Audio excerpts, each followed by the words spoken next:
എടി എനിക്ക് എങ്ങനെയാണ് ഇത്ര പ്രശസ്തി തന്നെ കിട്ടിയത്? കേട്ടില്ല. എനിക്ക് എങ്ങനെയാ ഇത്രയും പ്രശസ്തി കിട്ടിയത്? ഞാനിപ്പോൾ എന്നാ ഉത്തരം പറയുന്നത്? അമ്മൂമ്മയ്ക്ക് പ്രശസ്തി കിട്ടിയത് അമ്മൂമ്മ കാരണം തന്നെ. അമ്മൂമ്മ കാരണം. അമ്മൂമ്മയ്ക്ക് ഇത്രയും നല്ല ബുദ്ധിയൊക്കെ ഇല്ലേ, അമ്മൂമ്മയ്ക്ക് ഇത്രയും കഴിവുണ്ട്, അമ്മൂമ്മയ്ക്ക് ഇത്രയും നല്ല ഓർമ്മയുണ്ട്, വിവരമുണ്ട്. അമ്മൂമ്മ സംസാരിക്കുന്നതുകൊണ്ട് എല്ലാവർക്കും അത് കേൾക്കാൻ ഇഷ്ടമാണ്. അതുകൊണ്ട് അമ്മൂമ്മയ്ക്ക് പ്രശസ്തി കിട്ടിയത്. ചെല്ലി, പാട്ടുപാടി. ഇനി എന്നാ വേണം? ന്യൂസ് ചാനലിൽ വന്നു, എല്ലാവരും ഫോൺ ചെയ്യുന്നു, വലിയ വലിയ ആൾക്കാർ കാണാൻ വരുന്നു. അപ്പോൾ പിന്നെ പ്രശസ്തി കിട്ടാതിരിക്കുമോ? ഞാൻ എൻ്റെ ഫോണിൽ ഇങ്ങനെ വീഡിയോ എടുക്കുന്നെന്ന് മാത്രമേ ഉള്ളൂ.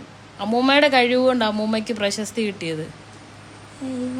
അതിൽ ഞങ്ങൾക്ക് ഒരുപാട് അഭിമാനമുണ്ട് കേട്ടോ, ഞങ്ങളുടെ അമ്മൂമ്മയാന്ന് പറയുന്നതിൽ. അമ്മൂമ്മേ, നമ്മള് ഇന്നലെ മോഹൻലാലിന് നമ്മളെ വിളിച്ചില്ലേ? അമ്മൂമ്മയ്ക്ക് സന്തോഷായോ? സന്തോഷായി. എന്നാ തോന്നി?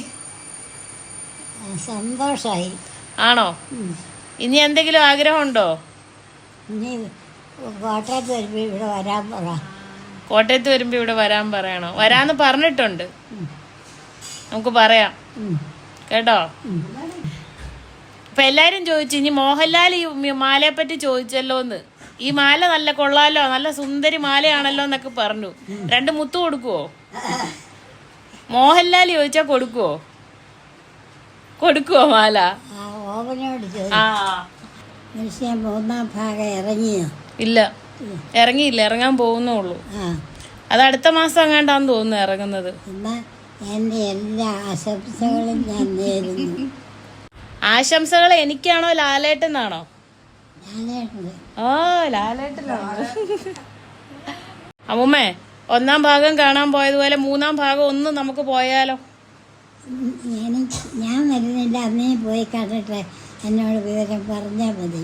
കഥ പറഞ്ഞാൽ മതിയോ? എന്നാ പറയാം. ഇറങ്ങട്ടെ സിനിമ കേട്ടോ, കണ്ടിട്ട് കഥ പറയാം. അമ്മൂമ്മയ്ക്ക് ആ വീഡിയോ കോളിലൊക്കെ വിളിച്ചപ്പോ കാണാൻ പറ്റിയായിരുന്നോ? ശരിക്കും കാണാനും വർത്താനം പറയാനും ശരിക്കും പറ്റിയില്ല. നമുക്ക് വീട്ടിൽ വരുമ്പോൾ ശരിക്കും പറയാം എല്ലാ കാര്യവും. എന്നാക്കെയാ പറയേണ്ടത്? വീട്ടിൽ വരുമ്പോൾ എന്നെ അടുത്തിരുന്ന് എൻ്റെ കയ്യപ്പെടുത്ത് എനിക്ക് വർത്താനം പറയണം. നമുക്ക് നോക്കാം അമ്മ, നോക്കാം കേട്ടോ. കയ്യെ പിടിച്ച് ഇരുന്ന് വർത്താനം പറയാം. ഞാൻ പറയാം കേട്ടോ. എന്നെ ഗുരുവായൂരപ്പ, എന്നെ പ്രാർത്ഥനയൊക്കെ ഫലിച്ചതിന് വളരെ നന്ദി പറയുന്നു ഞാൻ.